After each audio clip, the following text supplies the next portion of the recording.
بسم اللہ الرحمن الرحیم۔ السلام علیکم۔ روزانہ واقعات سننے کے لیے اس چینل کو سبسکرائب کریں۔ ایک دن حضرت بابا فرید الدین گنج شکر رحمۃ اللہ علیہ اور دوسرے بزرگ مجلس میں بیٹھے ہوئے تھے کہ حضرت احد الدین کرمانی رحمۃ اللہ علیہ نے تمام بزرگوں سے اپنی اپنی کرامات دکھانے کی خواہش کا اظہار کیا۔ پھر حاضرین کے جواب کا انتظار کیے بغیر خود ہی اہل مجلس کو مخاطب کر کے فرمانے لگے، یہاں کا حاکم میری بہت دل آزاری کرتا ہے۔ آج وہ چوگان کھیلنے کے لیے گیا ہوا ہے، اب اللہ ہی ہے کہ وہ حاکم صحیح سلامت واپس آ جائے۔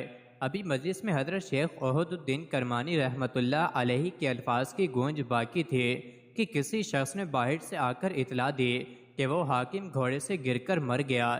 مجلس میں موجود تمام بزرگ شیخ کرمانی رحمۃ اللہ علیہ کی یہ کرامت دیکھ کر حیران رہ گئے۔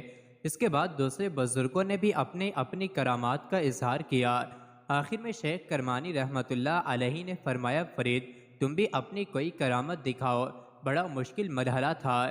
بابا فرید رحمۃ اللہ علیہ نے نہایت عجز و انکساری کے ساتھ عرض کیا، میں تو ایک طالب علم ہوں اور بزرگوں سے کچھ سیکھنے اور ان کی خدمت کے لیے گھر سے نکلا ہوں۔ بابا فرید رحمۃ اللہ علیہ اپنی عاجزی کا اظہار کرتے رہے، مگر حضرت شیخ احد الدین کرمانی رحمۃ اللہ علیہ نے آپ کی کسی عذر کو تسلیم نہیں کیا۔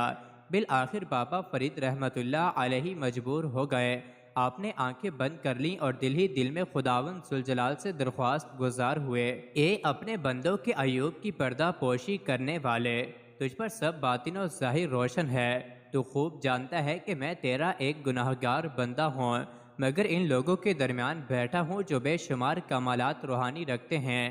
میری ذات میں نہ کوئی کرامت پوشیدہ ہے اور نہ میں کرامت کے اظہار کو مناسب سمجھتا ہوں، پھر بھی میرے سر سے ان کڑے لمحات کو ٹال دے اور مجھ بے ہنر کو ان حضرات کے سامنے سرخرو فرما دے جو اہل علم بھی ہیں اور اہل کمال بھی۔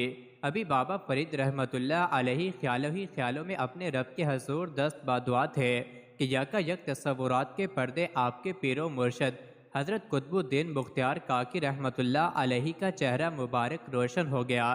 حضرت قطب الدین بختیار کاکی رحمۃ اللہ علیہ فرما رہے تھے، بابا فرید آزردہ کیوں ہوتے ہو؟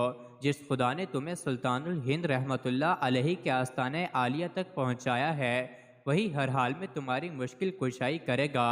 ان بزرگوں سے کہو کہ اپنی اپنی آنکھیں بند کر لیں، پھر انہیں تمہاری کرامت نظر آئے گی۔ ان الفاظ کے ساتھ ہی حضرت قطب الدین رحمۃ اللہ علیہ کا پرنور چہرہ بابا فرید رحمۃ اللہ علیہ کی نظروں سے اوجھل ہو گیا۔ آپ نے گھبرا کر آنکھیں کھول دیں۔ شیخ احد الدین کرمانی رحمۃ اللہ علیہ نے بابا فرید رحمۃ اللہ علیہ کی یہ کیفیت دیکھی تو فرمایا، فرید خاموش کیوں ہو؟ کیا بھی اس منزل تک نہیں پہنچے ہو؟ منزل تو میری بہت دور ہے، مگر آپ حضرات اپنی آنکھیں بند کر لیں، پھر دیکھیں کہ خدا کیا ظاہر کرتا ہے۔ شیخ کرمانی رحمۃ اللہ علیہ اور دوسرے بزرگوں نے اپنی اپنی آنکھیں بند کر لیں۔ یکا یک تمام بزرگوں نے دیکھا کہ وہ سیستان کے بجائے خانہ کعبہ میں موجود ہیں۔ خود بابا فرید رحمۃ اللہ علیہ بھی ان درویشوں کے ساتھ بیت اللہ میں موجود تھے۔ کچھ دیر بعد جب تمام درویشوں نے آنکھیں کھولیں تو نظروں کے سامنے شیخ کرمانی رحمۃ اللہ علیہ کی خانگاہ تھی اور حاضرین مجلس خاموش بیٹھے نظر آ رہے تھے۔ حضرت شیخ احد الدین کرمانی رحمۃ اللہ علیہ نے بے اختیار ہو کر فرمایا، فرید اس نو عمری میں تمہیں یہ اعلیٰ مقام مبارک ہو۔ شیخ کرمانی رحمۃ اللہ علیہ کے ساتھ دوسرے درویش بھی بابا فرید رحمۃ اللہ علیہ کے روحانی تصرف کا اعتراف کر رہے تھے، مگر بابا فرید رحمۃ اللہ علیہ کی نظریں جھکی ہوئی تھیں اور آپ کی آنکھوں سے آنسو بہہ رہے تھے۔ آپ کیسے بتاتے یہ سب کچھ کیا تھا؟ کس کی دعاؤں کا اثر تھا اور کس کے فضل و کرم کی کرشمہ سازی تھی؟ مزید ایسی ہی ویڈیوز کے لیے چینل کو ضرور سبسکرائب کریں۔